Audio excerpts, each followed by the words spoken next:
Dawn with Travel with D&D.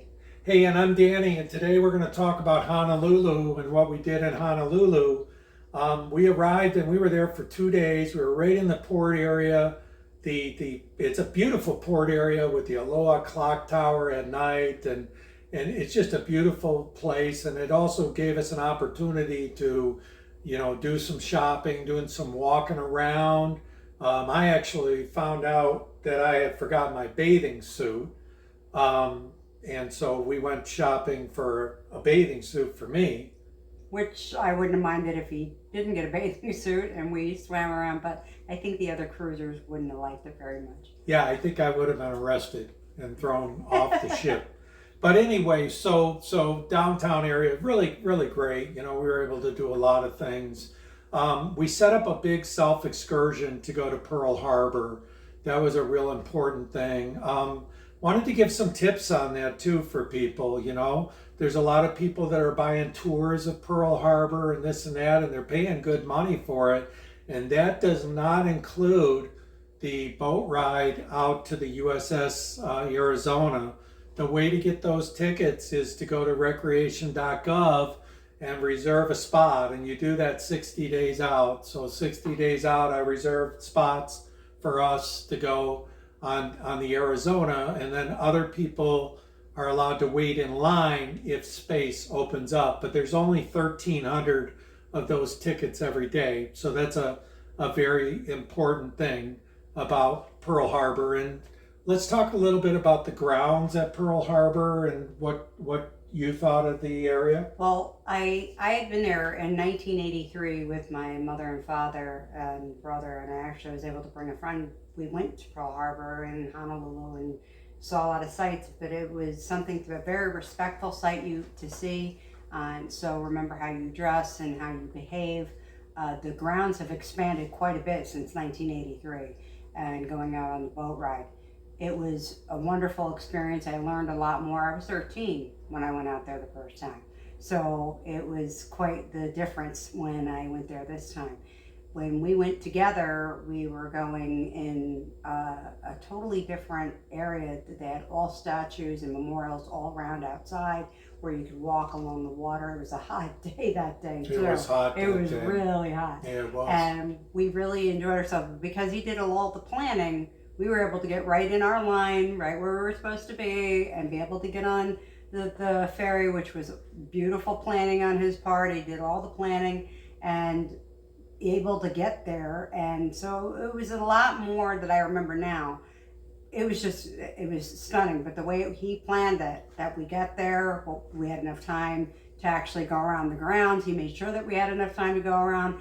So he kind of did a little bit more research, even though I had been there before, but they didn't have all that outside at first. So yeah, so if you're cruising into Honolulu, what we did was we caught two buses. We took the first bus right from the Aloha clock tower, and then we changed to another bus, and that took us right there. And we didn't schedule our viewing until for the USS Arizona until about 11 a.m. So we got up, we had breakfast, we took the buses, we went out to Pearl Harbor, got there in plenty of time, and then we posted on the channel 12-minute video that's on our channel that you see right before you take the boat ride out. And then when we did get out there, one good tip: sit on the left-hand side of the boat, because then you come right up to the side of it. So make sure you sit on the left-hand side. And then we got out to the memorial, and we spent, I don't know, what did we spend? Maybe a half hour out maybe there? even a little bit more. But like you said, when you go on the left-hand side, you get some great pictures as you're pulling up, and it's amazing. So the people on the other side don't really get to do that. But when we pulled up and went in and they tell the story, I mean, it's a full guided tour, which is what he booked. So, and it's still leaking oil to this day. So that's still along the top of the water. But to show a lot of respect for a lot of the soldiers, it was all the soldiers listed inside. Just remember, like I said, to behave appropriately, dress appropriately. I have a grandfather that was actually a soldier on the Utah. He survived, but he went into the parades every year. But We all have family members that at some point that have been in the services, but it was a beautiful memorial. They had flagpole right in the middle. He'll show pictures of that. It was just beautiful. The whole thing was stunning. Yeah, and bear in mind, it is not, you don't get your own dedicated guide. Okay, there was an employee there, and so we asked, for information and things like that. That's where a lot of people are getting tricked online. They're buying these guided tours, and they're not guided out to the Arizona. They're only guided on the grounds that that are right there at Pearl Harbor.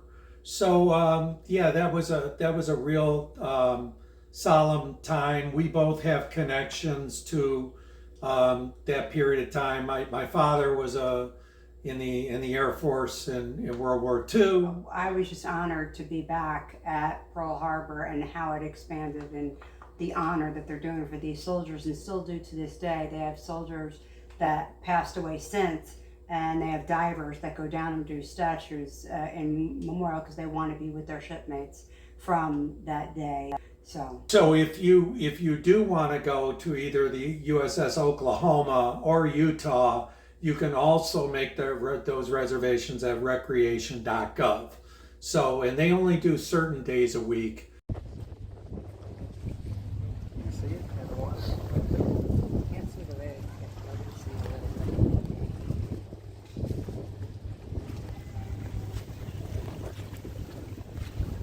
So he just explained to us that this is the back of the Arizona. So the next thing we did, once we got back, the ship had a lot of things going on, related to the Hawaiian theme that we were on. So that was fun. We left Pearl Harbor, and I got to see Waikiki Beach. So here we are, famous Waikiki Beach. It's amazing, all the surfboards over there. Crazy. Pretty packed here today. There's Donnie. Which was really, really cool for me to see. A lot of surfboards, a lot of people. The town area is pretty interesting.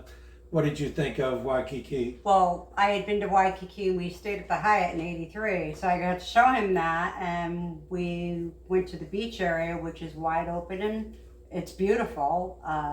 They have lots of surfing going on there, obviously. There's Duke's Alley, and we have a picture of the actual statue of Duke, who was a famous surfer. For those who don't know, you could look it up. It's very interesting. And we walked through this mall, indoor-outdoor mall. And it had an upstairs and a downstairs, and then they had a whole strip of, you had a lot of high-end stores and also everyday stores, which was mixed in, which is kind of strange to see. Normally you just see a certain type of strip and that's it, but this had a mix for everybody.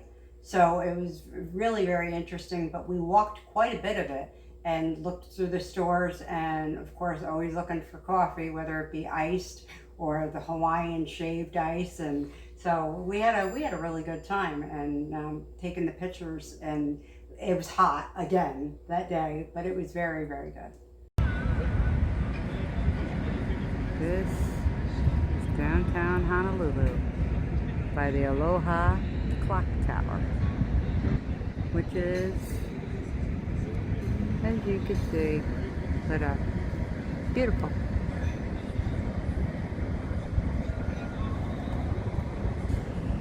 Yeah, so that's what we did with our time in Honolulu. Next, we're going to talk about Nawili Willie. So that's on the next episode.